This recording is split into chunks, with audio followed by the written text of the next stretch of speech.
আসসালামু আলাইকুম ভিউয়ার্স, শুভ সকাল সবাইকে। ফুলকপি কালবাউস মাছ রান্না করব। এর জন্য ফুলকপি আর আলু ভাপে দিয়ে দিলাম, একটু ভাপিয়ে নেব।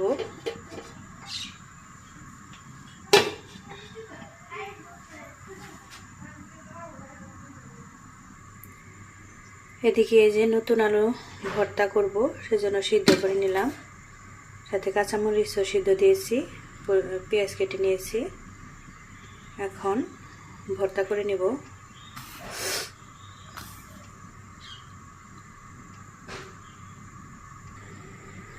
এই যে পেঁয়াজ কাঁচামরিচ কেটে নিয়েছি।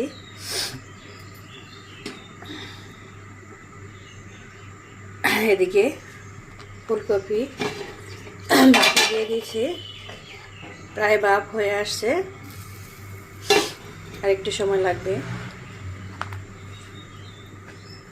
সে পর্যন্ত আমি মাছ রেডি করব।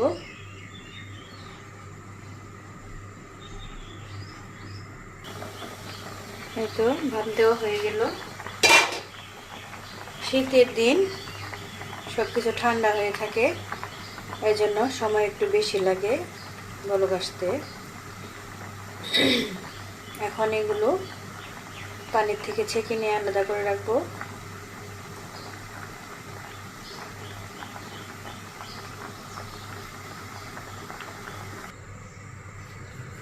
কড়াইতে তেল দিয়ে দিচ্ছি।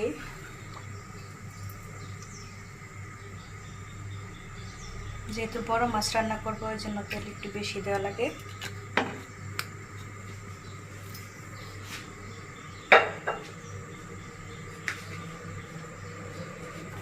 এখন পেঁয়াজ কুচি,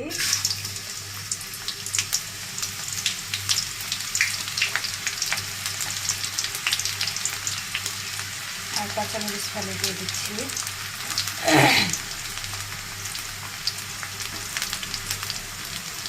বেসিক্যালি কাঁচামরিচটা আমি একটু বেশি খাই, যেহেতু শুকনো মরিচ কম খাই, এই জন্য কাঁচামরিচের পরিমাণটা আমার একটু বেশি ইউজ করতে হয় তরকারিতে।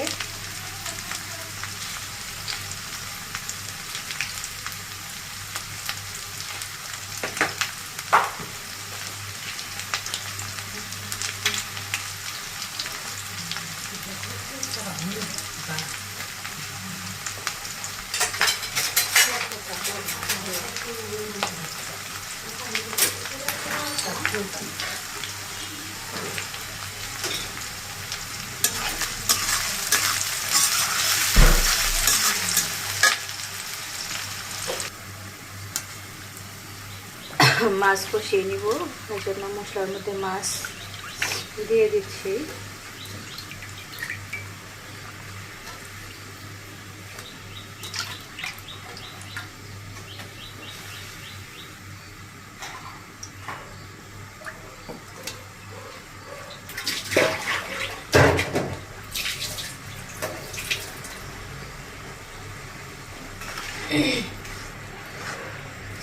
মাছগুলো ভালো মতো কষানো হয়ে গেলে অন্য একটি বাটিতে তুলে রাখবো। আর এই মশলার মধ্যে ফুলকপি আলু কষিয়ে নিব, সাথে টমেটো দিয়ে দিব, কাঁচা টমেটো। কাঁচা টমেটো তরকারিতে খেতে আমার কাছে ভালো লাগে, এই জন্য কাঁচা টমেটো তরকারিতে ইউজ করি বেশি আমি।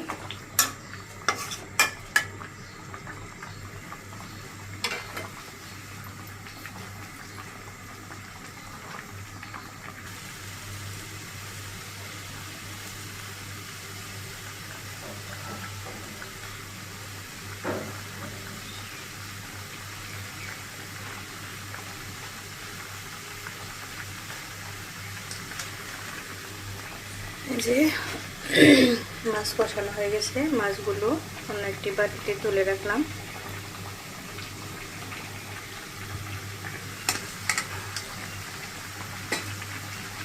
এবার ভাপিয়ে রাখা ফুলকপিগুলো দিয়ে কষিয়ে নিচ্ছি।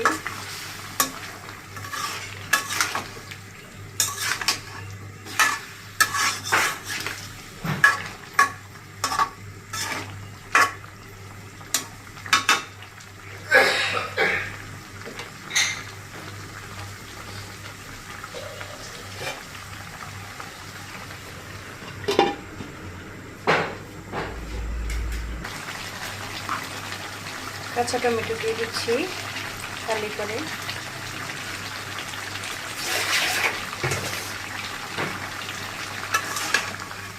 সবজি কষানো হয়ে গেছে, এখন মাছ দিয়ে দিব। মাছ দিয়ে ঝোল দিয়ে দিব।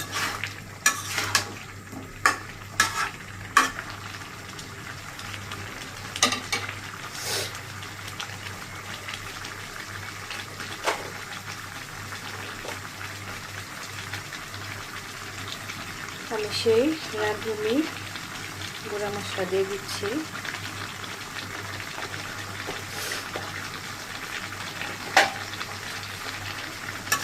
এটি হচ্ছে আমার সিক্রেট মশলা। এটি দিলে তরকারির স্বাদটা দ্বিগুণ বেড়ে যায়, টেস্টটা অন্যরকম লাগবে। আপনারাও খেয়ে দেখতে পারেন।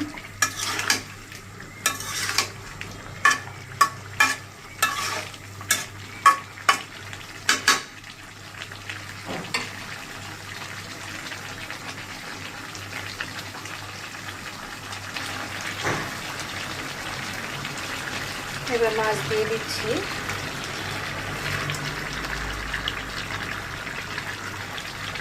মাছ দিয়ে দিলাম।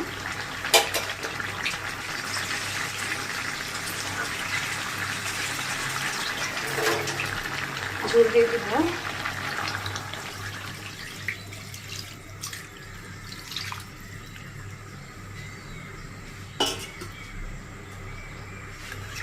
বেশ অনেকখানি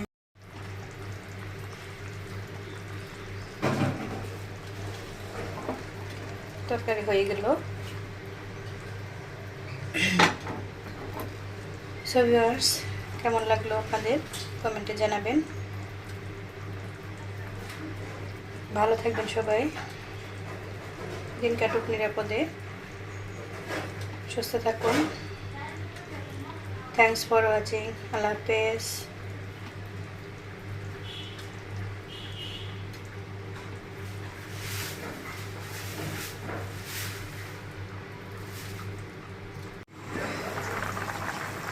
তরকারিতে বলক এসে গেছে,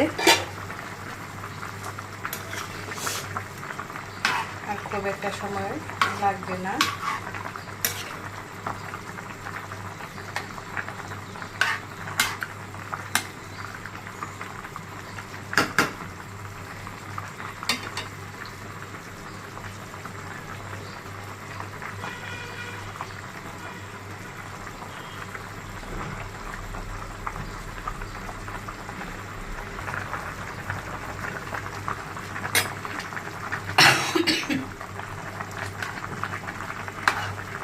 তরকারিতে ঘন ঘন বলক চলে আসছে, এতে বোঝা যাচ্ছে যে তরকারি প্রায় হয়ে আসছে।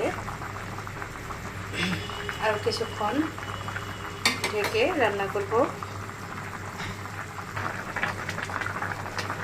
এবার তরকারিটা একটু ধুলিয়ে দিচ্ছি। এই যে এভাবে করে দিলে তরকারিটা সম পরিমাণে সুন্দরভাবে হয়। মশলা সব জায়গায় সমান পরিমাণে আসে।